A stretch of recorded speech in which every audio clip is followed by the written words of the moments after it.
하나님은 사랑의 하나님이시죠. 또한 하나님은 공의의 하나님이십니다. 하나님의 대표적인 성품이죠. 하나님은 사랑이시며 공의로우시다. 또 하나님의 성품 중에 중요한 것 하나를 뽑으라면 하나님은 질서의 하나님이시죠. 하나님은 무질서한 분이 아닙니다. 질서의 하나님이라는 것은 몇 가지 의미를 지니는데 먼저는요, 권위의 질서가 있음을 의미합니다. 하나님은 권위자를 세우시죠. 이 권위라는 말이 현대에 있어서는 권위주의적으로 들려서 부정적인 느낌을 주긴 하지만 사실은 그런 게 아니죠. 부모의 권위가 필요하고 스승의 권위가 필요하고 영적 지도자의 권위가 필요하고 사회에서는 어른의 권위가 필요하죠. 그리고 이 권위라는 것은 억압이나 강요가 아닌 질서를 말하는 겁니다. 하나님이 정하신 순서인 거죠. 쉽게 생각하면 이런 거예요. 부모와 자녀가 어떤 문제를 결정해야 되는데 서로 의견이 좁혀지지 않아요. 그럼 그 결정권의 우선순위가 누구에게 있느냐? 부모에게 있다. 이제 이런 의미예요. 그게 이제 권위의 질서입니다. 그게 순서라는 의미거든요. 부모와 자녀가 무언가를 결정할 때 우선권이 누구에게 있느냐? 부모에게 있다. 자녀는 그 부모에게 순종하라. 이제 이런 의미죠. 또 한편으로 질서란요. 질서의 하나님이란 또 다른 의미는 하나님은 즉흥적으로 상황에 따라 일하시는 분이 아니라 원칙이 있다. 그 말이에요. 무질서하게 이럴 땐 이렇게 하고 저럴 땐 저렇게 하고 그래 그러면 이렇게 하고 저렇게 하고 그게 아니라 하나님은 원칙이 있다. 그 원칙을 따라 일하시는 분이다 하는 거죠. 하나님은 세상을 창조하시고 이 세상을 주관하시는 데 있어서 원칙이 있죠. 그래야 우리가 하나님을 잘 섬기고 따를 거 아니에요? 하나님이 이럴 때는 이렇게 역사하시고 저럴 때는 저렇게 하시면 도대체 하나님은 뭐 알 수가 없다고 우리 그럴 거 아니에요? 하나님은 원칙이 있으시죠. 그 원칙 중에 중요한 것을 또 하나 꼽으라면 심는 대로 거두게 하신다 하는 거죠. 너무 우리는 당연하게 생각하는 거죠. 아주 중요한 거죠. 무엇으로 심든지 그대로 거둔다 하는 거죠. 심지 않으면 거둘 것도 없다. 우리가 농사를 짓는다고 생각해 봐요. 그러면 올 봄에 우리가 씨앗을 뿌리면 이 씨앗을 언제 거둘지 우리가 예측할 수 있죠. 이것은 가을쯤에 난다. 이것은 한 6월, 7월이면 열매 거둘 수 있다. 예측하죠. 그리고 씨를 뿌리고 또 잘 가꾸죠. 잘 가꾸고 포기하지 않고 가꾸면 이게 예상하는 그때에 열매를 거둘 수가 있죠. 그런데 영적인 것들에 있어서 영적 원리에 의해서는 언제 거둘지 모를 때가 많습니다. 농사야 이때 심으면 언제는 싹이 나고 거둔다 예상하지만 영적으로는 내가 하나님 앞에 이걸 심으면 이것이 언제 싹이 나고 언제 열매를 거둘지 그건 모르는 거죠. 그러나 농사에 씨를 뿌리고 포기하지 않고 잘 가꾸고 물 주고 풀 뽑아주고 뭐 하다 보면 때가 되면 거두는 것처럼 영적인 것도 선을 행하다가 낙심하지 말지니 포기하지 아니하면 때가 이르매 거두리라. 그 때가 되면 반드시 거두게 돼 있죠. 심어두면 거둔다 하는 거죠. 본문에요. 다윗이 병에 걸렸어요. 이제 다윗이 지금 병에 걸렸던 상황들이 계속 연결되고 있죠. 병에 걸렸더니 5절에요. 나의 원수가 내게 대하여 악담하기를 그가 어느 때에 죽고 그의 이름이 언제 없어질까? 이번에 죽어보면 좋겠다. 이제 이런 거 원수들이. 지금이야 여러분 의학이 발달해가지고 어지간한 병은 다 치료하고 수술하고 고쳐내지만 지금 이 성경이 쓰여지던 당시에는요 종기만 나도 잘못하면 죽습니다. 그만큼 의학이 발달하지 않았어요. 과거 왕들도 종기 나서 많이 죽습니다. 이 염증을 치료하는 약이 없었어요. 염증을 치료하는 몸에 염증이 생기고 고름이 번지면 그걸 치료 못해서 죽는 경우가 많습니다. 왕들이 전장에 나가서 칼 같은 게 몸에 스치잖아요. 그러면 그게 골마서 죽는 경우도 많았습니다. 이게 그런 상황들이었기 때문에 이제 원수들이 와서 보고 빨리 죽었으면 좋겠다. 이참에 죽어버렸으면 좋겠다. 이제 이런 이야기를 한 거예요. 그리고 6절에요. 5절에 그렇게 돼 있죠. 그리고 병문안 이제 병문안을 온 거예요. 병문안 와가지고 뭐라고 그러냐면, 아이고 빨리 났어야 될 텐데요. 이렇게 병문안 왔는데 속마음은 그게 아닌 거예요. 6절에요. 나를 보러 와서는 거짓을 말하고 그의 중심에 악을 쌓았다가 나가서는 이를 널리 선포하며. 병문안 와가지고는 아이고 어쩔까요? 빨리 나서야 될 텐데, 회복돼야 될 텐데 한데 속마음은 전혀 다른 거예요. 야, 이 자매 죽을 것 같다. 아, 이 상황 보니까 죽을 것 같은데 하고 이제 그 속에 해놓고 밖에 나가갖고는, 야, 이번에 내가 가서 보니까 이번에는 죽을 것 같아. 확실해. 이번에는 못 나서 병 진행된 거 보니까 저 정도면 회복 못해. 이번에는 확실히 죽는다 하고 이제 소문을 내는 거죠. 그 소문을 듣는 사람들 중에 다윗을 미워하는 사람들이 모여서 하나같이 이제 거기서 모여서 수군거리는 거예요. 수군거리고 말하기를, 악한 병이 그에게 들었으니 이제 그가 눕고 다시 일어나지 못하리라. 야, 이번에 진짜 확실히 죽는데, 이번에는 진짜 병 제대로 걸렸어. 이번에 확실히 죽는다 하고 딱 자기들끼리 수군거리는 거예요. 그 소문이 퍼졌더니요, 심지어 내가 신뢰하여 내 떡을 나눠 먹던 나의 가까운 친구도 나를 대적하여 그의 발꿈치를 들었나이다. 아, 내 건강할 때 나하고 같이 함께 밥 먹고 함께 가까이 지냈던 친구들도 나에게 등을 탁 돌리고 나를 대적했다는 거예요. 이제 정치적으로 상황을 살피고 줄을 바꿔 타는 거죠. 기회주의자들이죠. 정치인들은 거의 다 그렇다고 보면 돼요. 정치인들이 의리가 없죠. 왜냐하면 내가 살고 봐야 되니까. 상황이 이거 아닌 것 같다. 이 줄이 끝난 것 같다. 내가 이 줄에 줄 섰는데 이게 끝난 것 같다. 그러면 빨리 줄을 갈아타야 되는 거죠. 근데 그때 갈아탈 때 그냥 갈아탑니까? 그게 아니에요. 정치적으로는. 여러분이 저를 우리가 정치인인데 여러분이 저를 막 지지하고 저를 따랐어요. 근데 상황 보니까 제가 이제 정치 인생 끝나요. 그럼 줄을 바꿔 타야 되잖아요. 이제 나하고 대적했던 사람 편으로 가야 되잖아요. 그럼 그냥 가는 게 아니라 어떻게 가요? 내가 김동훈 저 사람하고 같이 지내봤더니 저 사람 참 나쁜 사람이야 하고 저를 대적해야지만 상대팀으로 갈 수가 있는 거죠. 그래서 나를 대적하여 나의 발꿈치를 들었나이다 그런 거예요.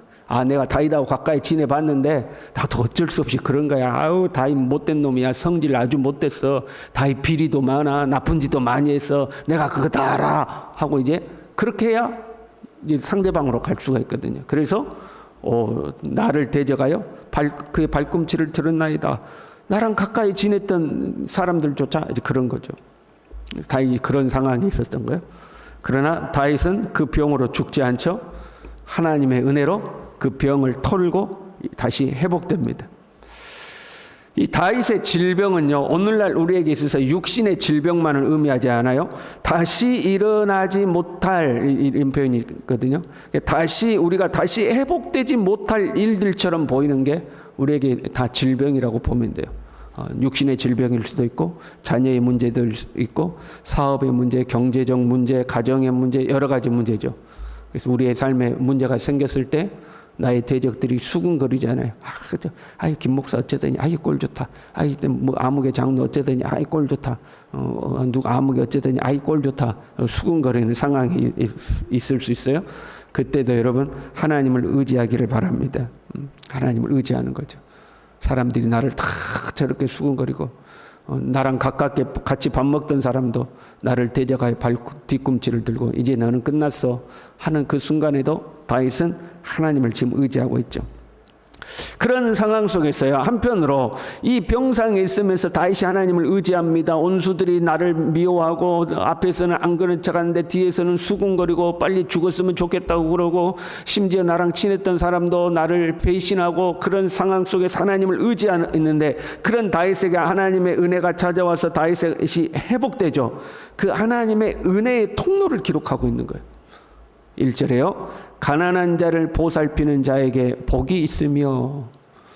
그래서 가난한 자란 경제적으로 궁핍한 것이 아주 기본적인 의미죠. 그러나 그것만 의미하는 게 아니에요. 가난과 질병, 실패와 절망, 횡포와 억압 속에서 고통받고 있는 자들을 다 포함하고 있는 단어예요. 여기서 가난한 자라는 거. 그래서 다른 의미로 해석되기도 해요. 빈천한 자, 빈약한 자 이렇게 해석되거든요. 물질적 어려움뿐만 아니라 그냥 삶이 공고한 모든 자들을 말하는 거예요. 그런 사람들을 보살피는 자에게 복이 있으며 재앙의 날에 여호와께서 그를 건지시리로다. 재앙의 날에 그를 하나님께서 건져주신다는 거죠. 여러분도 보험은 하나쯤 다 있죠? 보험 들어놓은 거 있죠? 하다못해 자동차 보험이라도 있을 거 아니에요? 그 왜 보험 들어놨어요? 평안할 때를 위해서 들어놓은 게 아니고 재앙의 날을 위해서 보험을 들어놓은 거잖아요. 나한테 어려운 문제가 생겼을 때 보험으로 해결하려고 해놓은 거 아니에요? 마찬가지로 가난한 자를 보살피는 것이 재앙의 날에 나를 건지는 보험과 같다 그러는, 가난한 자를 보살피는 것이 재앙의 날에 나를 건지리로다. 잠언 19장 17절에는요. 가난한 자를 불쌍히 여기는 것은 여호와께 구워드리는 것이니 그의 선행을 그에게 갚아주시리라. 하나님께 구워주는 거라는 거예요. 그래서 내가 곤란한 상황이 되면 하나님께서 그때 나를 돌보신다는 거죠.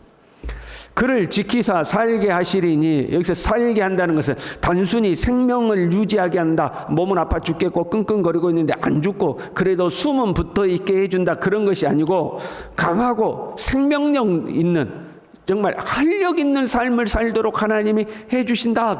그래서 그 다음 말씀이 그를 지키사 살게 하시리니 그가 이 세상에서 복을 받을 것이라. 하나님으로부터 생명의 풍성함이 찾아온다 하는 거죠. 여호와께서 그를 병상에서 붙드시고 그가 누워있을 때마다 그의 병을 고쳐주시나이다. 재밌죠? 병상에서 붙드시고 그가 누워있을 때마다, 이렇게 한 번으로 끝나는 게 아니다 이 말이죠. 고난은 파도와 같죠.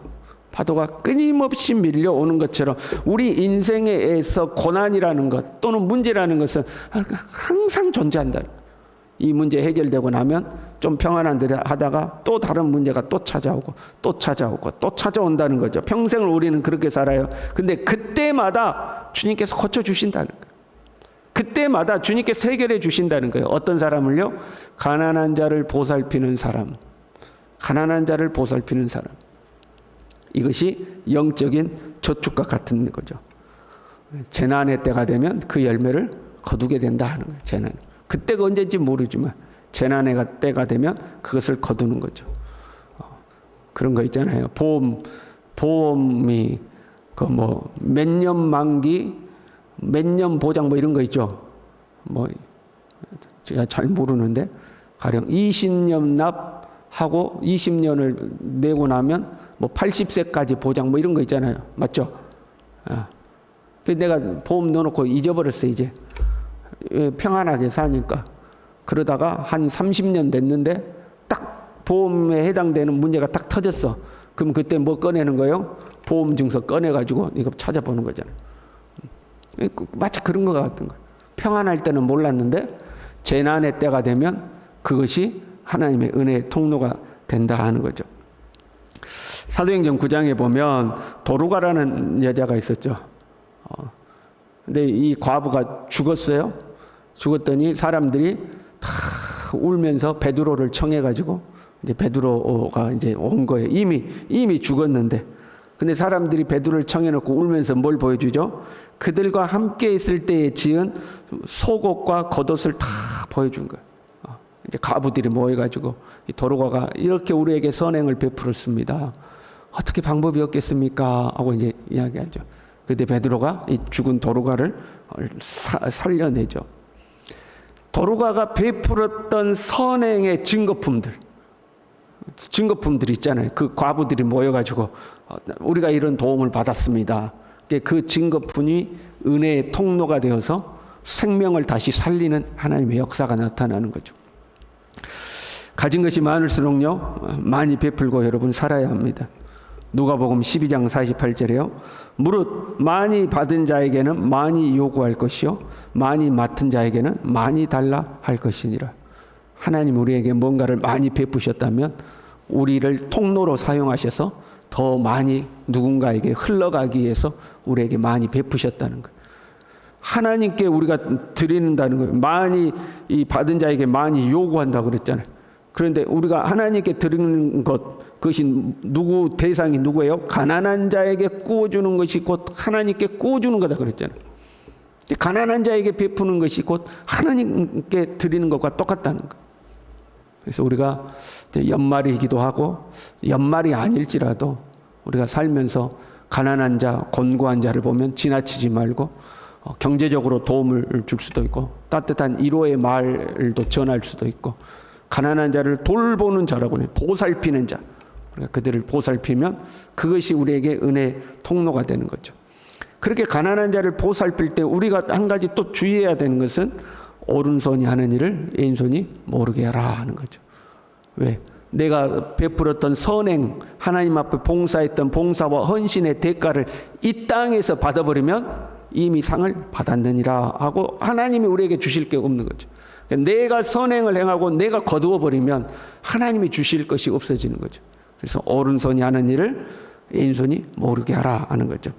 그러면 여러분 반드시 거두게 돼요.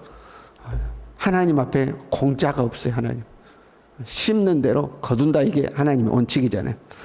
우리가 시편 37편에 살펴봤었죠. 37편 25절 26절에 이렇게 되어 있습니다. 내가 어려서부터 늙기까지 의인이 버림을 당하거나 그의 자손이 걸식함을 보지 못하였도다. 그는 종일토록 은혜를 베풀고 구워주니 그의 자손이 복을 받는도다. 내가 거두지 않으면 누구라도 거둬요? 그의 자손이 복을 받는다. 반드시 거둔다 하는 거죠. 저와 여러분이 움켜쥐지 아니하고 하나님 앞에서 나누고 베푸는 자가 되어서 재앙의 때, 곤란의 때에 하나님의 은혜가 찾아오는 우리 모두 될 수 있기를 바랍니다. 기도하겠습니다. 하나님 아버지, 우리가 사는 동안 가난한 자는 항상 너희 곁에 있을 것이다 말씀하셨습니다. 보고 그냥 지나치지 아니하고 하나님 따뜻한 위로의 말, 격려의 말 한마디라도, 그들을 향한 중보의 기도라도, 아니면 내 손에 힘이 닿는 데까지 작은 것 하나라도 나누고 베풀며 살아갈 수 있도록, 이것이 하나님의 은혜의 통로가 되어서 때를 따라 채우시는 하나님의 은혜를 누리고 살 수 있도록 우리 모두를 축복하여 주시옵소서. 예수님의 이름으로 기도 올리옵나이다. 아멘.